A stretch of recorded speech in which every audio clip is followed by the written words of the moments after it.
Welcome to the September episode of International Voices.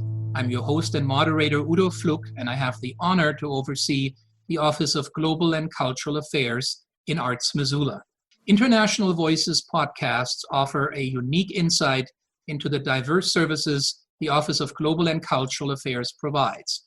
The past 6 podcast episodes featured Arts Missoula Executive Director Tom Benson, Mayor John Engen, Dr. Sarj Patel, a British neuroscience researcher, educators from Missoula's elementary, middle, and high schools, Tony Grace, International Relations Manager in Missoula's sister city Palmerston North in New Zealand, and Daniel Bognar, with Germany's Ministry of Education and the European Agency for Special Needs and Inclusive Education. International Voices is a monthly podcast brought to you by Global and Cultural Affairs of Arts Missoula and the Trail 1033. My passion is in international and cultural educational program development and teaching. And for many years, I taught and researched out of the Office of International Programs at the University of Montana. The name of the office changed, and it is now called the Global Engagement Office, but it still manages international student and faculty exchanges with over 80 partner institutions around the world, in addition to providing critical services to international students and scholars, education abroad programs, and an English language institute. During the past 8 years, declining student numbers, several changes in leadership in just a couple of years, and a shrinking office staff presented some significant challenges for the office. Before coming to UM in 2019, Donna served as Director of International Programs and as Director of Education Abroad at the University of Wisconsin-Platteville, and as a study abroad coordinator at Loras College in Iowa. I am honored to have Donna Anderson as my guest in this September episode of International Voices. Welcome, Donna. Oh, thank you. And I guess I should say, Danke schön, Udo. It is such a pleasure to be here and to be able to discuss really the exciting things that are happening with international education at the University of Montana during this very unusual time in our history. So thank you. You're most welcome, Donna. And yes, we could have this entire conversation in German, couldn't we? As I know that your experience with international education began as an undergraduate participating on a faculty-led program to Germany and Austria, followed by a junior year abroad at the University of Erlangen in Germany. Yes, and I wish we could have the whole conversation in German. My German is not nearly good enough to do that, but thank you. Of course. Now, based on your own education abroad experience, Donna, I would like to start our conversation with the first question. How important are international experiences for young people, and how can students substitute that experience during a pandemic? Yeah, so, I think about it's almost like prior to the pandemic and after the pandemic. But this is one thing that's a constant. But I will say that prior to the pandemic, there were multiple studies done just on this. What are the benefits of international engagement, international education, and particularly around study abroad experiences? So, for example, there were multiple large-scale studies that found that students who study abroad, especially underrepresented students, are more likely to complete their degrees than students that did not study abroad. The studies also showed that study abroad, perhaps no surprise, improves language learning. And only 25% of U.S. adults can actually speak a language other than English, compared to, let's say, 90% of European high school students who are learning English. Study abroad also fosters intercultural understanding. It provides a global context, a unique and transformational learning experience. That was certainly the case for me as an undergraduate. And we know that from these studies, students who have studied abroad are better able to work with people from other countries and understand the complexity of global issues. And they also have a greater intercultural learning. So I think that all of these things are really great reasons for students and young people and really anyone to engage with an international educational experience. I think the other piece that's been very compelling, particularly for people in higher education, is that these studies have showed that study abroad increases employability and career skills as well. So, the studies show that skills that are gained while studying abroad are the same skills that employers value and that employers recognize the importance of cross-cultural understanding, and especially in this increasingly global economic environment. Right. And you had asked about how to, now we're in a pandemic, so how do you continue this type of intercultural and international learning? Right. So, really we've got mobility on hold for the foreseeable future, which means we need to pivot quickly to ways to deliver international experiences to our students that don't require travel. And this includes virtual exchange, collaborative online international learning, really doubling down on our curriculum integration efforts and looking at other new opportunities such as internationalization at home, which is defined as the purposeful integration of international and intercultural dimensions into the formal and informal curriculum for all students within the domestic learning environment.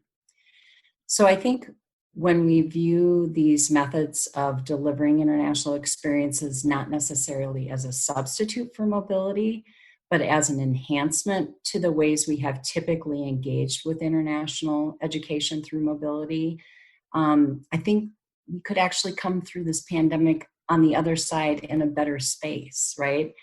So there are so many ways that students can stay globally engaged without traveling.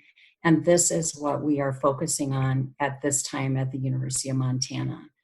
Really working with faculty on internationalizing the curriculum, working closely with our partner institutions to provide virtual programming for our students, including the addition of virtual programming to faculty-directed study abroad programs, and other innovative ways to deliver global engagement to students that doesn't necessarily require travel and can lead to better outcomes for all of our students, because really it is an equity issue, right? Not all students are able to either afford to go abroad for a period of time or be gone from family, work responsibilities for that a length of time. So I think if we can take this opportunity that the pandemic has created to really work on those alternative delivery methods, whether they're virtual or through curriculum integration or internationalization at home, we can really expand our reach and be more inclusive of all students on our campuses.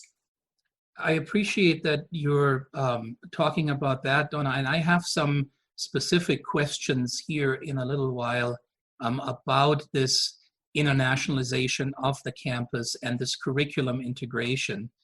But let me just, before we get to that, reconnect. So for somebody that studied abroad in Germany and Austria and that has lived in other states in this country, what made you and your husband decide on Montana as your new place to call home? Yeah.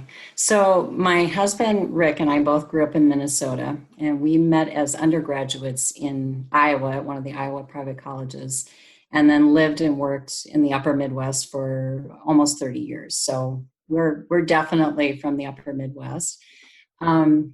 But as we became empty nesters, so a number of years ago, both of our sons, were off to college, and now they're adults living in Des Moines. But we just knew that it was time for a new stage in our journey, and we wanted to, we didn't know what that meant. We just knew that we were ready for something different. So part of that plan, though, was for me to pursue a doctorate in higher education leadership. which I did through a low residency program at CSU in Fort Collins, so Colorado State University in Fort Collins. And during that time of low residency, when we were in Fort Collins, we absolutely fell in love with the Mountain West, and we knew that we wanted the Mountain West to be our next destination. So as I was finishing up my program and starting to look at positions, this position at the University of Montana came available, and everything about it just felt right. The position at UM was exactly what I was looking for, overseeing an international office with truly amazing, outstanding colleagues, while also being charged with carrying out the broader vision for campus internationalization and getting to work with amazing colleagues from across campus, like Jean Loftus, who heads our Frankie Global Leadership Initiative, Dina Mansauer in the Mansfield Center, colleagues in the office of what's now the Experiential Learning and Career Success Office, faculty and staff literally from every college and school on campus. So many of them doing amazing international research and collaboration. So I just felt like there's already great stuff happening here. I think they're just looking for a new type of leadership and someone to take things to the next level. So great opportunity here at UM. UM also has a really strong history of offering top-notch liberal arts and sciences. That combined with its strong international engagement, just so much potential to continue to build on that foundation, especially as we move into these really uncertain times in the midst of a global pandemic and a reawakening of social injustice around the world. Right. So Montana and Missoula specifically also, as you well know, have a strong history of international engagement. I was looking at, before I came for my interview, I think I saw Montana was like third in the nation as far as top Peace Corps volunteer producing states per capita. Yep. And Missoula, I think, was even higher, like number 2 for Peace Corps volunteer producing. And then, of course, I learned all about Senator Mansfield and his legacy as a U.S. ambassador to Japan. So really, and that continues to this day, those strong relationships between the state of Montana and the state of Kumamoto in Japan. But I also learned, like Missoula is home to one of a limited number of international rescue committees in the U.S. So providing opportunities for refugees, asylees, other immigrants to resettle here in Missoula is very unique. Not every city, especially a city of this size, has that kind of engagement. Soft Landing, Missoula, also impressed me greatly. So, and of course I met you, Udo, during my interview, and I learned about the efforts being made by the city of Missoula through your office, the Office of Global and Cultural Affairs. And again, for a city the size of Missoula, only about 75,000 people, it speaks volumes to the priority this community has placed on international engagement. So there were just so many reasons. I mean, obviously it was the mountains, but then it was like, wow, this place exists and it's just perfect. So yeah. Well, I appreciate you sharing this because this is very similar to my own experience when I came to Missoula 30 years ago. And the mountains were impressive, I agree. And having grown up skiing in Europe,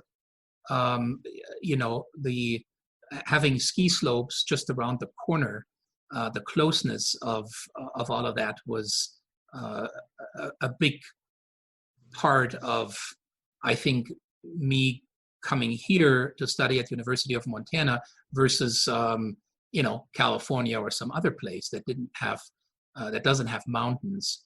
But I also agree with you. It's a very welcoming community, and Soft Landing speaks for that, and the International Rescue Committee. It's just the attitude of people, and I always felt that I was not treated like a stranger, but I was treated like a friend or a neighbor, and I think that's. And I've told this story many times in the last 30 years to international students that came here. I mean, they were sort of, they were here already, so they didn't need any more encouragement of coming here. But when you go through orientation and you tell students to, to feel at ease because they made the right decision, and it's a safe place and it's a welcoming place and a place with great recreational opportunities. I think this all comes back in your own mind as something that you have experienced, just the same way, I'm sure, when you think about your time in Germany and Austria. It's just sort of Absolutely. To reconnect to what you said earlier, it's a life-changing experience to go abroad, but it's not the only way to change your life. You can have other experiences that are just as meaningful, and probably in a pandemic are strongly advisable.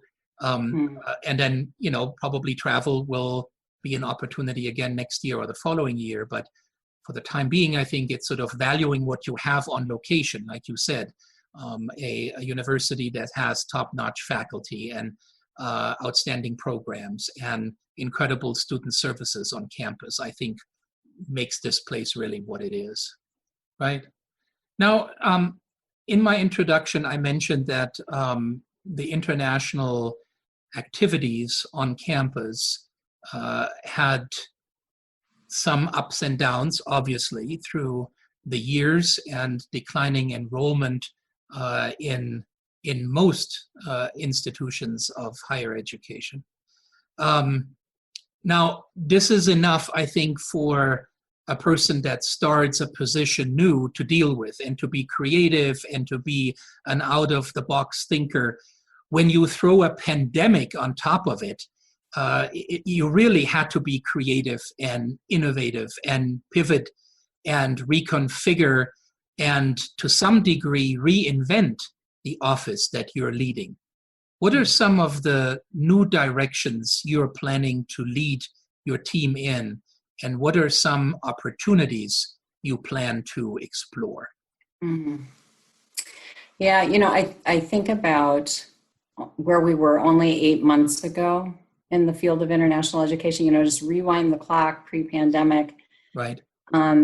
At that time, where we were sitting was we were seeing a rise in the level of nationalism in many countries, including the US, of course.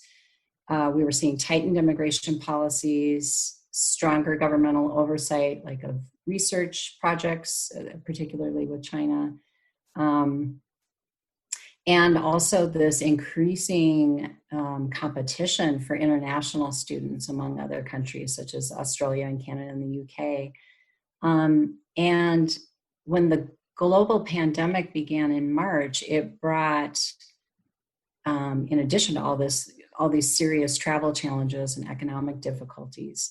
So this raised yet another threat to the future of international education in the US, right? So US higher education, all of our offices were recalling nearly all of our students who had been studying abroad at that time. The State Department issued a global advisory to avoid all international travel due to the impact of COVID-19.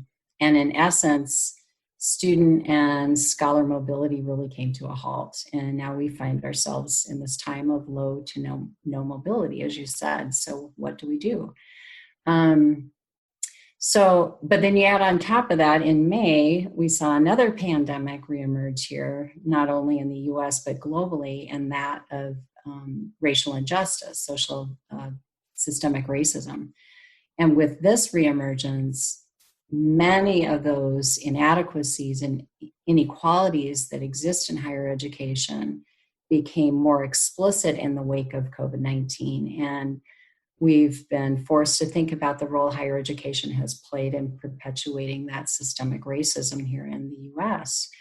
And at the same time, many of the assumptions we've held about international education are also being challenged within these contexts and realities. So it's like a double whammy right now. It's time for us as international educators to also question those assumptions. So for example, this long-held assumption that mobility equals internationalization on US campuses. the more international students you can have on your campus, the more students you can have studying abroad means you're being successful in internationalization efforts. It does, but it doesn't show the whole picture, because only if even on campuses that have really high rates of study abroad participation, maybe they have 15 to 20% of their students studying abroad. What about the other 80 to 85% of students that aren't going abroad? So again, we have this unique opportunity right now to mainstream internationalization into the core work of our institutions, in order to assure that all students, regardless of their ability to travel abroad, will have access to global engagement right here at home. And as I mentioned before, there's a number of ways we can do this, including embedding virtual international exchange or collaborative online international learning, which we call COIL, into courses that are taught here at the University of Montana. So that gets to what are our priorities, right, for this next year as we're still in the midst of COVID. Right. So some of the things we've done very quickly to pivot, and I know that word is overused, but that's what we're all doing, is this pivot. One good example is with our English Language Institute, which is housed in our Global Engagement Office. Just last week, they finished a virtual 4-day program of academic English language skills for 40 high school students from Kumamoto High School in Kumamoto, Japan. Right. That's our sister state. Normally, some of those students would be physically coming to Montana in the summer to have, let's say, a 2 to 4 week experience where they'd get to go up to Glacier, and they'd have some homestays, and they'd have this intensive English language and culture experience. And I remember those summers. Yeah. Well, for sure, because I'm sure it's been going on for quite a number of years. Right. And of course, this year that wasn't possible. So Jeannie Castillo, our head of the English Language Institute, got together with her team, got together with the partners in Kumamoto and said, hey, let's try to do this virtually. Let's see what we can do. And they had a tremendously successful, albeit 1 week instead of 2 to 4 weeks or whatever it would normally be, but they were able to craft a program that would occur in the morning hours in Japan, evening hours here in Missoula, complete with breakout sessions virtually on Zoom with teachers. So they're doing the English language engagement portion, and then time with U.S. students or people from Missoula to practice their English, so conversation partners, and time learning about the culture here in Missoula and in Montana in the United States. And there was in one of the high school, I don't know what his role is, but a different high school than Kumamoto High School, a different principal sat in on one of those sessions, and he said, oh my gosh, this is fantastic. I'd like to try to see if I can write a proposal to tap into some of the Ministry of Education funds to offer this to my students. Could you do something like this for us in, I can't remember, later this fall? And so now Jeannie's working on that for them. So, you would think in the midst of a pandemic, no to low mobility, how can an English Language Institute survive, right? But these are the types of creative things that we're doing to make that possible, so that we can sustain that Language Institute until the mobility resumes. And I think a lot of these programs, if they're so successful, may actually continue even post-pandemic. And like I said, I remember those groups of students coming in the previous years to Missoula in the summer for the only purpose of getting a very intensive sort of experience in, language and culture, and how important this was for the students to have a program like this. Because I think, one can take a program, a language program pretty much anywhere, but when you have this location connected to it, and you have professionals like Jeannie and her teaching staff administering a program like this, then I think it really sort of is a different level Oh, than many absolutely. universities can offer, because Absolutely. it's years of experience, and it's a very unique location. The same location that drew you and me is also, I think, drawing students, and will draw students for for the future years. So this is good to know, that because my next question was sort of along the lines of what has it been like to manage an international office during a global pandemic, and you sort of answered that already. Very challenging, but also obviously an opportunity to be creative. And even if we use that overused word of pivoting, you've pivoted pretty well. The realities of my team working remotely. Right. It was hard not to be able to stop by their offices and just check in and informally and see how they were doing, or for them to pop into my office and talk. But, like millions of others, you included, we all figured out how to adapt with Zoom meetings and Zoom socials and Zoom check-ins. Donna, I think that it's easy to lead in good times. It's easy right? to lead in easy times because, well, what are you leading through? You're leading through an easy time. Everything is going well. And probably, if there isn't any decisions to be made, or any critical things to decide, or things of that nature, then, one could argue, well, there are people that have their entire career, or their entire, time in an office in an uneventful way. And yet they call themselves leaders, and I'm not sure what they were leading through, but in a time that is critical, where leadership is really needed, because it is not easy, and it isn't everyday routine, then I think really leadership skills come through. So even though you didn't sign up for this initially, I'm sure it's a great experience from a leader's perspective to go through this, and to have the backing of your team that are leading. And I would say, given that I had literally just started the position in August, and then this all happened in March, the two things I am extremely grateful for. One is that I had the time to establish that rapport and build those trusting relationships, both with my team and with other key stakeholders around campus.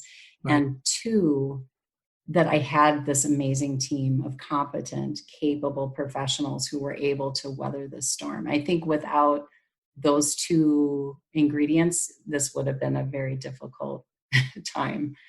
So. Oh, absolutely. And I remember, well, the individuals that you just praised, because I worked with so many of them over the years, and they are outstanding, and they are capable of doing incredible tasks. And so I think having a leader like you come in to guide them along in a time of crisis just brings the best together, the leadership and a team that wants to be led in a crisis. So true. Now, you were mentioning earlier that there is a silver lining to all of the sort of sad news that we have almost every day, with numbers going up and it not getting any better. And I've heard this before when you talk to people, and I think that's sort of the half glass half full and half empty mentality probably that comes into play, where people see opportunities, they see chances to do something new, even if the environment they're doing it in is not a very positive one, or a very uplifting situation. But the fact that there is an idea that is worth pursuing, and without the catalyst of a worldwide crisis, it probably would have not happened, is something that's also important to mention, because out of this come some incredible developments. And I want to talk a little bit about this regarding the expanding of global competence and strengthening international ties through online collaboration that you mentioned earlier briefly. Can you please share with us, Donna, the exciting development regarding UM's invitation to participate in the ACE IIGE Rapid Response Virtual Exchange, also called COIL, much easier, Transformation Lab? Yes. So as you said, you know, when COVID hit, there were quite a few, well, I shouldn't say quite a few, there were some opportunities that presented themselves through organizations like ACE, which is the American Council on Education. And one of them was ACE, who has been doing this for a number of years, the COIL Lab. They said, you know, they saw all of these institutions who, like us, were trying to now pivot quickly to virtual exchange and COIL offerings. And they said, well, let's offer a very rapid response COIL lab. So they put out a call for proposals. They had quite a number of applicants, and we were really excited to share last month that the University of Montana, along with our partner in Japan, Sophia University, were named by the ACE as one of 15 that were awarded universities to participate in this rapid response transformation lab. So the COIL method, which is kind of under the umbrella of virtual exchange, it's really a cost-effective, accessible, and scalable method of expanding global learning opportunities to more students on U.S. campuses, well, more students worldwide, because it's not just U.S. campuses that are participating in this. In fact, several countries, Japan, Chile, I think even Australia to some extent, maybe New Zealand, have been participating in COIL-type learning for quite some time. So we're a little bit late to the game. But COIL is an innovative pedagogy that involves collaborative teaching and learning in 2 or more countries, that's facilitated by online communication, that has been developed and promoted by the State University of New York COIL Center. So the SUNY COIL Center is kind of the gold standard here in the US. And for over a decade, I think I mentioned, ACE has recognized that this COIL model is a really great way to expand out your global engagement on campuses when mobility isn't possible, or as an enhancement. So many times, students who participate in these COIL courses, or courses that have COIL embedded in it, will then go on to study abroad. So for example, they may be one model might be a faculty member who has embedded a COIL collaboration in a course that's taught on campus, and then after the students complete that portion of the course, they all go abroad and get to have face-to-face collaborations with this team of students that they've been working with online for the last semester or month or whatever it might be. So it can be a standalone, it can be simply a virtual engagement on a home campus, or it can encourage students to then do some mobility or be tied to mobility. So it's a really flexible model that you can use. Okay. So through this lab, basically a team from the University of Montana and a team from our partner University in Sophia University have been working together. We went through a training led by ACE, and then we are working together to figure out how we're going to implement a COIL course this fall. And we have a faculty member, Dr. Alessia Carpoca, from our school, or our theater and dance school on campus. She is partnering with a faculty member from Sophia from history, I think art history, and they are going to be over the course of, I think they have 4 synchronous meetings together with their students in maybe November. And they're going to be engaging in projects together. They're going to be looking at, a costume design is kind of what Alessia's students are going to be doing. And then the students at Sophia are looking at history of Japanese plays, and there's going to be some kind of super creative, interesting interactions happening between them, and they're going to be engaging in projects together. And I think one of the pieces is going to be the US students from Montana sharing their costume designs for this theater production with the Japanese students, and the Japanese students providing feedback and critique of it, because it's going to be Japanese theater. Right. So right.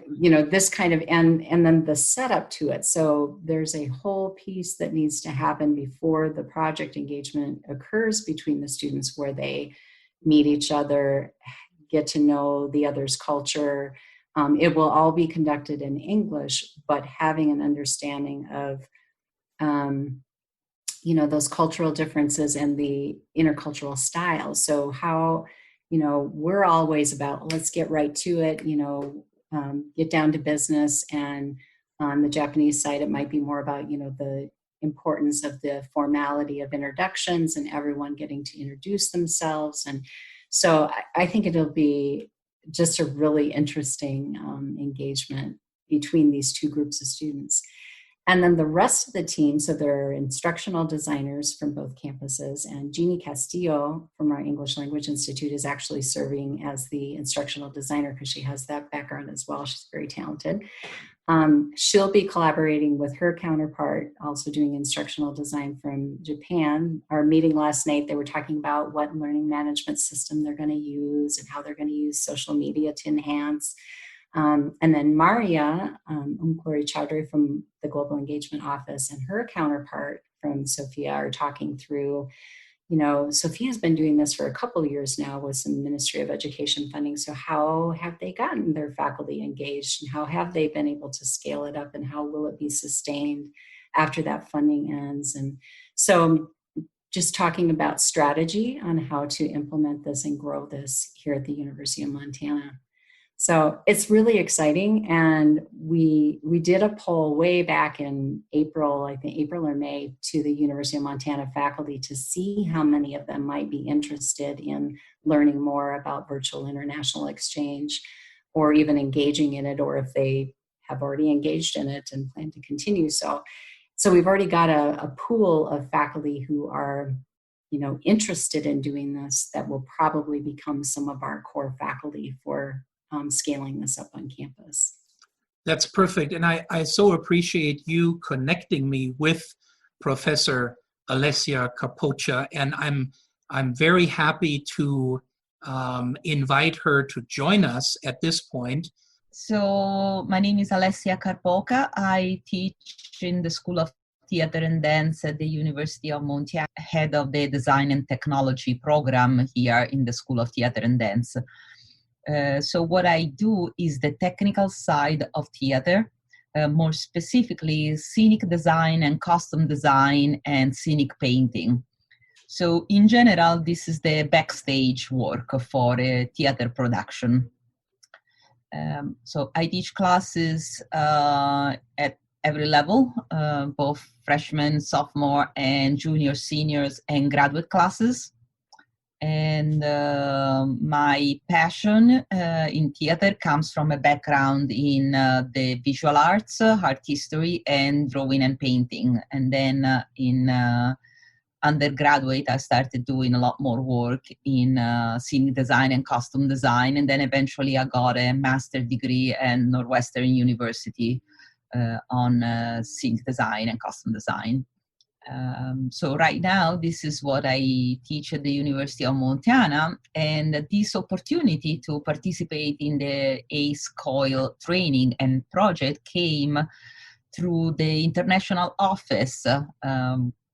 I just got an email in June, somewhere around middle of June, basically a week before the application was due. we got this idea of participating into this project and not knowing that much about, because there wasn't really any time to gain a lot of information. We applied and we got it. Wonderful. And it was wonderful. And after that, we had to start trying to do the work. Now, what does this collaboration look like from the faculty members' lens? Donna talked a little bit about sort of the project as a whole, but what does it look like for you?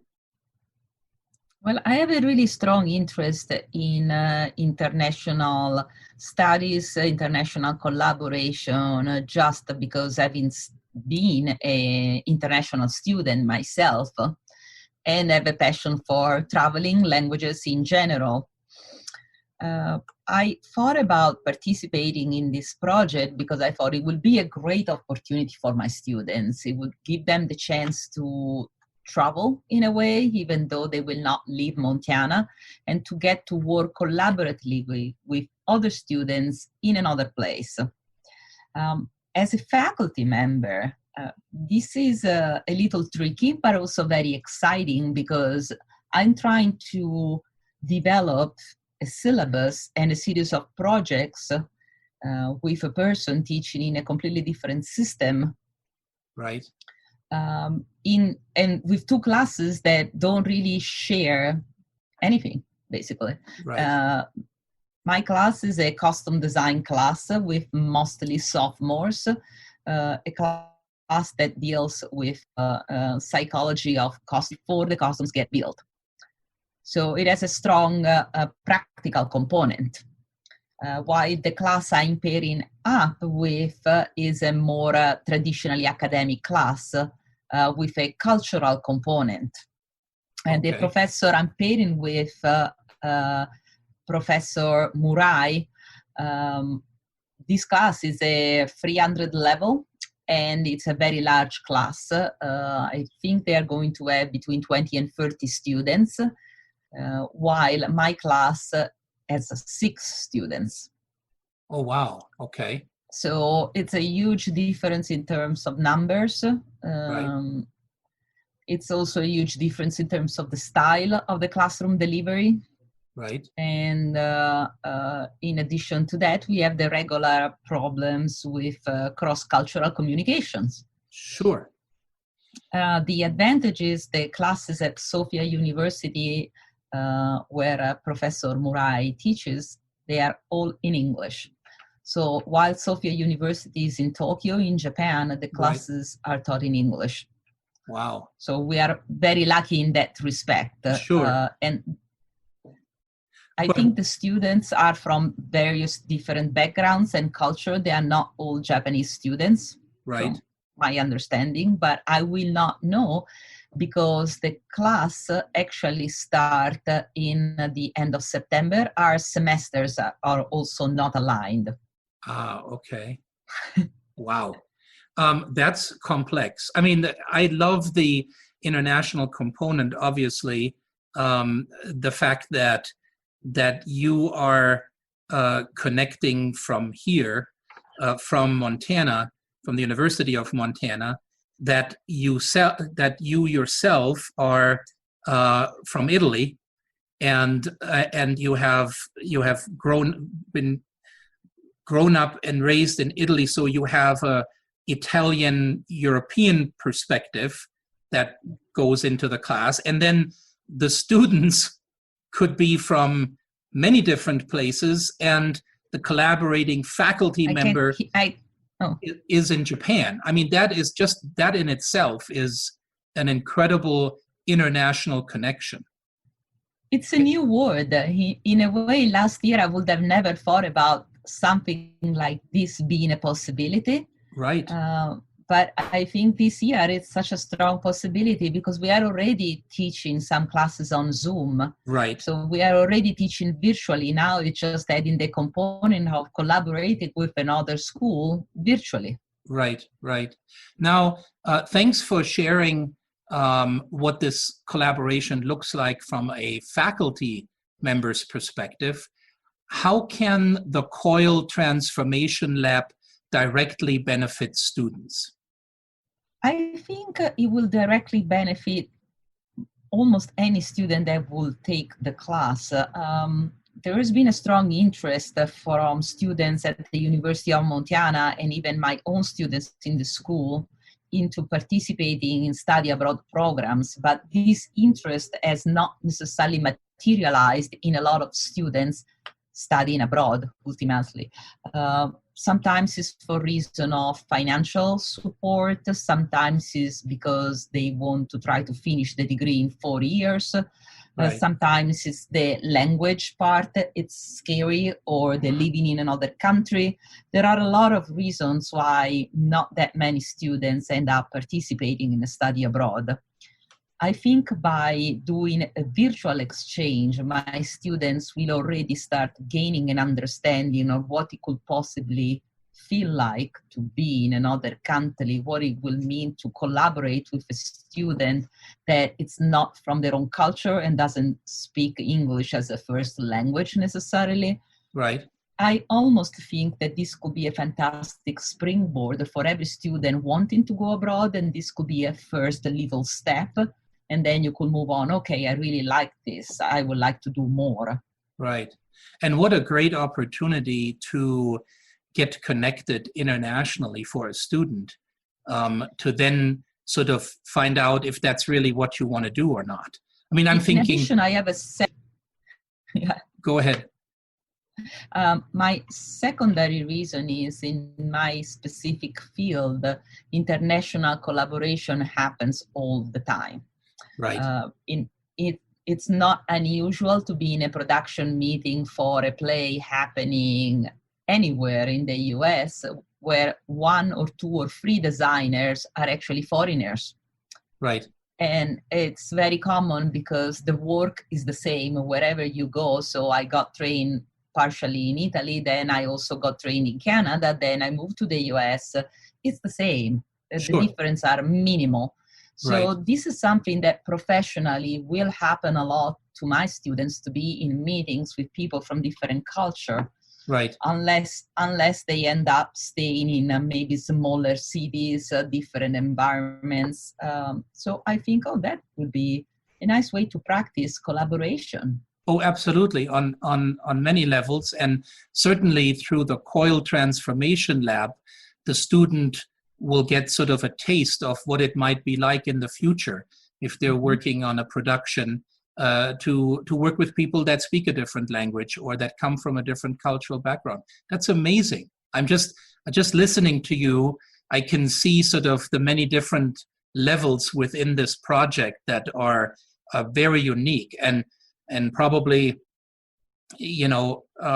just a few years ago would have not been something that technology-wise would have been easy to facilitate. But now that we have Zoom and we all got accustomed to Zoom, it seems to be an easy way to get connected.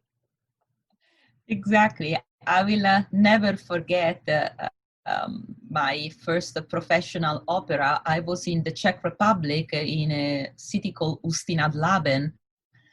And in our first production meeting, there is the intendant of the theater that is Czech, the director of the show that is Canadian, then there is me from Italy, and then a few technicians from the Czech Republic. And we quickly realized we actually don't have a common language. And so it starts to be a discussion that is partially in German, which I only had 1 semester, partially in English, which some people had not really studied, Right. partially in Italian, because it's a language that many people in opera know a few words. Right. It was really funny. we got somewhere, but it was really funny. And then, of course, the people that speak more than 1 language, they could translate some parts, and it was all this mumble jumble of different languages. It was funny. But that is international collaboration at its best. If everybody tries to somehow make this work, and there are obstacles, and everybody knows it, and everybody tries to maneuver around it. And again, I think, like you said, this is a good practice for students to sort of get an idea of what it's like when you are working with people that are not with you in the same location, but maybe in a different country or a different region of the world. And so this is great. I'm really intrigued by this COIL idea. Now, taking this outside of an academic setting, if I may, are there other benefits? Now, are you the only one that is currently involved in this, or are there other faculty members that are also connected to the COIL transformation? Right now, I'm the only faculty member. We are the first team, as I understand, from the University of Montana to try to do this. So it's me as an instructor, and then we have, of course, our technical support person, Jeannie Castillo. And but as faculty and in terms of classes, mine will be the only class to do that. Okay. Wonderful. Well, this was very interesting and certainly very educational for me. Like I said, I learned a little bit from Donna about this, but you put a spotlight on many things that we didn't talk about yesterday. So this is perfect. Now, Donna, do you believe that international education and educational exchanges will go back to their pre-pandemic level once the pandemic is over, or will the field change forever? That's a great question. I think, and we talked about this a little bit earlier, but those of us who have weathered the impacts caused by previous crises in international education, like SARS, 9/11, we remember the adjustments that institutions had to make. But the current public health crisis is different, right? It's going to leave lasting changes to the way that institutions think about and practice international education. I'm thinking about an article by Brian Whalen, who's the former CEO of an organization called the Forum on Education Abroad. And he said something to the effect of, the pandemic has alerted us to the fact that we live in a borderless world in which our well-being depends on global cooperation. And at the same time, we're self-isolating right now. We're practicing social distancing from each other. Our personal borders start at our front door. And that's going to change our orientation to the world going forward. It's going to be shifting our conception of borders and our understanding of each other, the world, and ourselves.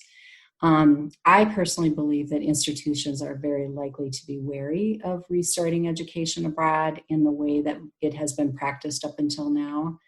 And in fact, like at this time, I think institutions have an opportunity to understand and conceive of education abroad in new ways, and ways that can continue to make it a high impact practice. And isn't that true for so many other things that you would? Oh, absolutely. I think everything's going to be somehow changed, whether it's at a systemic level or right, and hopefully for the better. Yeah, we all have. I feel like we're all being called at this time to really self-examine, and particularly as we have the intersection of the two pandemics, right? The global pandemic and this. I would agree, and I think. I would agree. And I think the fact that when things are going okay, I think people are less likely to make changes because they're saying, well, it's going all right. Could be better, but could be worse. So let's not touch it. And it'll be fine. I think that's a normal human reaction. But in this crisis, I agree with you. While there may be the desire for things to go back to normal, whatever that was before, and if it was actually ever normal, depending on the situation that we're talking about, I think you're right. One would hope that there is some rethinking that takes place. And if in the end it turns out that things were at their best, then I think continuing them is a good idea. But I would argue that there are many things that weren't at their best, and we just kind of went with the flow. But now we have a reason to actually do something about it and to improve them and to polish them and to make them better than they were before. So and I think to really expand out, I absolutely think mobility is going to return. I think that will. Sure. I think exchange will always be a part of what we do, right. But are there wider varieties and wider forms of how we can also do this? So like we talked about with online learning, virtual exchange, virtual education abroad, which we haven't talked about, but, really like virtual internships and Right. All of those kinds of things. Domestic study away, right? I know some campuses already do this. We have the National Student Exchange Program on campus, but what about incorporating more with our local diversity, with our native, our tribal nations here in Montana? What can we be learning from each other? Right. We could be learning a lot from them right now, particularly in the midst of this pandemic, right? How can we totally agree. Be more respectful of the environment and and I also think that, in a way, cultural and I think global competence can start at home. I mean, you can look at your own neighborhood, at your own city, at your own, group that you're interacting with, and learn about people that are different from the way you are, and that were raised different, that speak a different language, that have different beliefs, whatever it may be. And I think one can sort of develop this cultural and global competence without necessarily going and immersing yourself in another culture. I mean, that may be sort of the icing on the cake, if you can. And as you said earlier, unfortunately, oftentimes it's the access that is the problem, and that many people don't have access to actually participating in programs like this that would bring them abroad. But it's sort of, I think the mindset can be developed and honed in your own community, because when we look around, we will see that we are living in a diverse community. That's right. When you just look hard enough, it's obvious. And so I think you're right. It's this getting in touch with, or becoming more sensitive to, that we can actually work on without ever going somewhere, but in our own community. That's right. Yeah, this whole notion of internationalization at home, I think, is a concept that we could do so much more with, and could be doing more with engaging with the diversity right here on our own campus at the University of Montana. Yeah. And go ahead. Go ahead. But I was just going to add one other thought about how I hope we go back a little differently is, how this notion of education around the globe maybe becoming education about the globe. And this drastic reduction in global travel, tourism, education abroad, kind of alerting us already to those adverse environmental footprints that travelers leave. So how when COVID happened, like all of a sudden in Venice's canals had clearer water, and they were seeing, animals there that they hadn't seen in decades or millennia or whatever. So, this whole notion of, each education abroad program really should treat our planet as a beneficiary of the program, and how we should be mindful of the footprints that we're leaving when we do this travel, whether it's the carbon that expelled through the air travel, or how are we presenting ourselves, and how are we using the resources of the places where we're going to study. So, that's a whole nother topic. And I think some campuses already do that quite well, and others don't. So, that's another thing I think we should think about. I didn't have this in my original idea, but a newsletter from your office as a monthly newsletter that you send out. And this one talked about the fact that the office is offering a Tesol program this fall. And I thought I just mentioned this because, again, talking about pivoting and talking about opportunities and thinking out of the box, I understand this is a brand new initiative to help individuals that are interested in teaching English to non-native speakers to enroll in this. And from what I understand, it's all online. Can you talk a little bit about this, Donna, as this may be something that our listeners may be interested in? Yeah, absolutely. So it's a course that's completely online, as you've said, taught by Jeannie Castillo, who I've mentioned multiple times in this interview, but she's just phenomenal, and she will be teaching this course online for anyone who is interested in becoming a teacher of English as a second language. I think that especially in this time of COVID and in this time of people retooling, maybe looking for opportunities to enhance some new skills or do Sure. a career change, whether out of necessity or just Sure. Now, is there a website address, Donna, where people that have listened to this just now are interested in finding out more information where they could go to? It is at the Global Engagement website, which is umt.edu/global-engagement.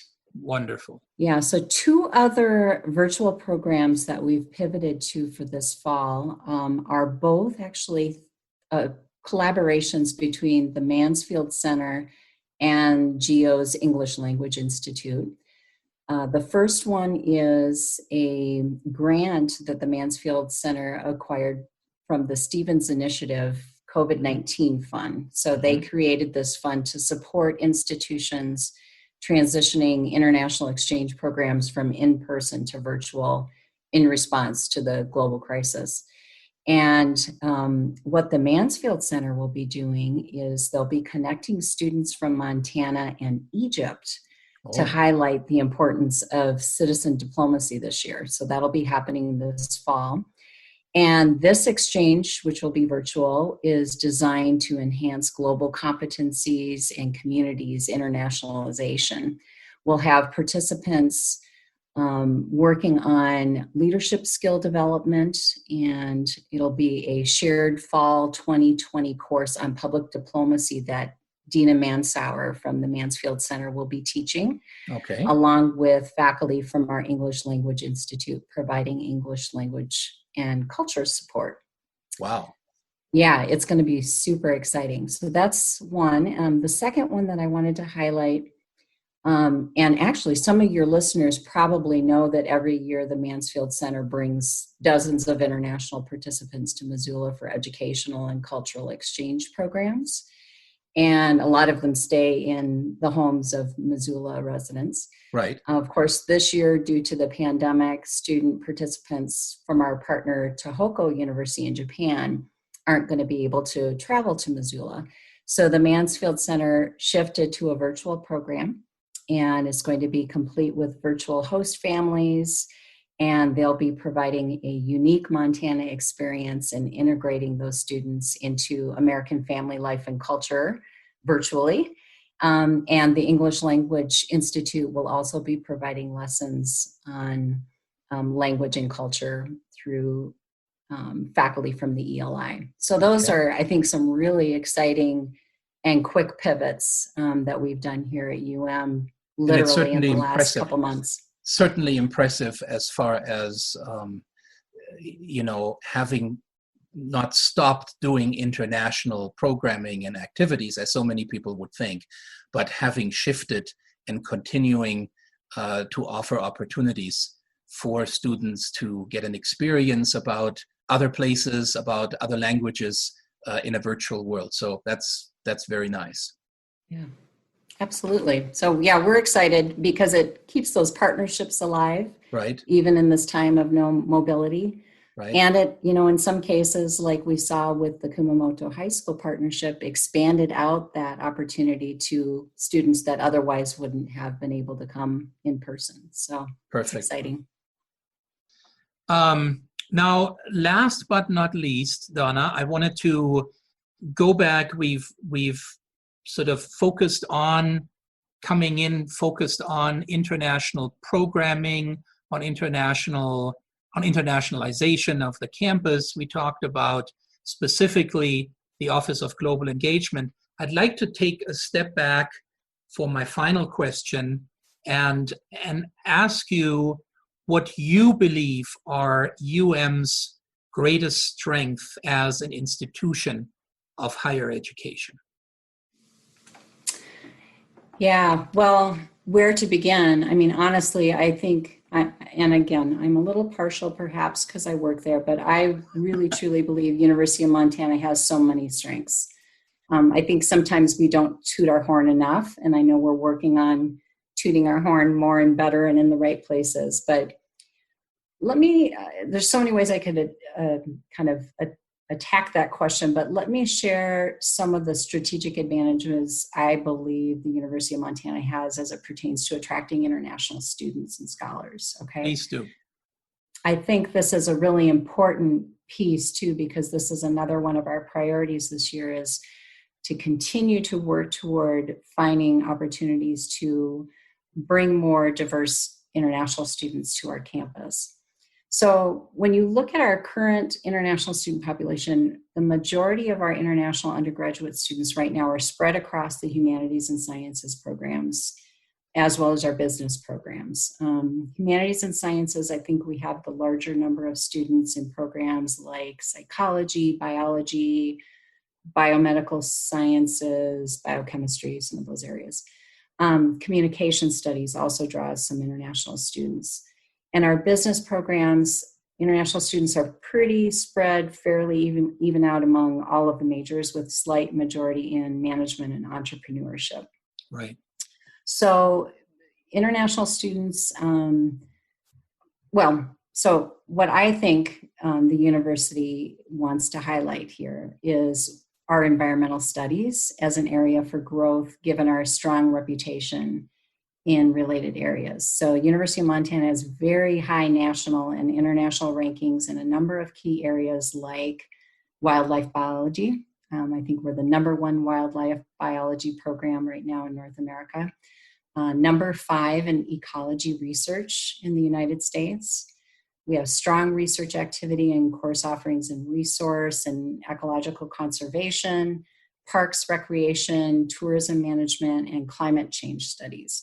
So these are areas that, while they're not traditionally popular majors for international students, there are increasing indicators of interest in environmental majors from areas across the globe right now that are currently facing the effects of climate change. Bangladesh, for example, is really looking for these types of programs to educate their students and to come back and help them solve some of these really wicked problems. So I think, and for example, we got some inquiries recently from Saudi Arabia. So Saudi students on a particular scholarship from their government are interested in archaeology. Well, why archaeology? They're trying to train students in archaeology to come back and help with preservation efforts for their cultural preservation within the country. How interesting. So we've actually got a couple of students from Saudi Arabia studying archaeology at University of Montana. That is wonderful. There are those, I think, academic research areas that are really a strength of University of Montana that I think could have some very wide appeal to some international markets. Right. It's probably no secret that the University of Montana is a really great location for international students looking to focus their studies because of our safe community, our convenient access to airport, free public transportation, all the conveniences of a city basically without many of the downsides like traffic and the cost of living. Right. Unparalleled access to outdoor recreation, some of the greatest natural park destinations in the US like Yellowstone and Glacier. I would agree. I think for international students looking to hone their English language skills and experience American culture, UM and Missoula are just an ideal destination. So, yes. Yeah. And then I think the other gem that we have not probably packaged and advertised as well as we should, and we will be doing this, is our embedded 2-year college, Missoula College. It's a especially unique pathway for international students who are value conscious, which we have more and more of those students like from Vietnam who understand the value of a 2-year college and then transferring to a 4-year. Sure. Not only is the college an amazing physical space, and it's a brand new facility just across the river there from the main campus, but international students who would start their education at Missoula College can actually live in housing on the main campus and take advantage of most of all the same student services as students at the four-year campus would, and at a fraction of the cost. So they could start there and save almost $10,000 a year in those first 2 years, and then transfer to the main campus. Right. And then we have scholarships. So yeah, the COVID-19, the global pandemic, has shined a light on the importance of international education. And I think that we need to educate our students about the interconnectedness of the world to combat xenophobia, isolationist mindsets. And international education can really be reinvented for a time when the meaning of borders is changing and when our planet needs globally educated citizens more than ever. I believe institutions of higher education like the University of Montana should and will take up this challenge in different ways according to their individual missions. So I think there's, like you said, the glass is half full in my mind, even though we're in the middle of a pandemic, because I see the value in international education never being greater than it is today. Absolutely. I agree.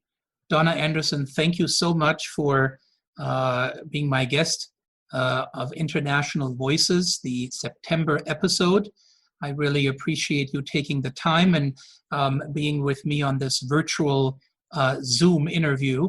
All the best to you this fall, to your team, and I will stop by one of these days and say hello.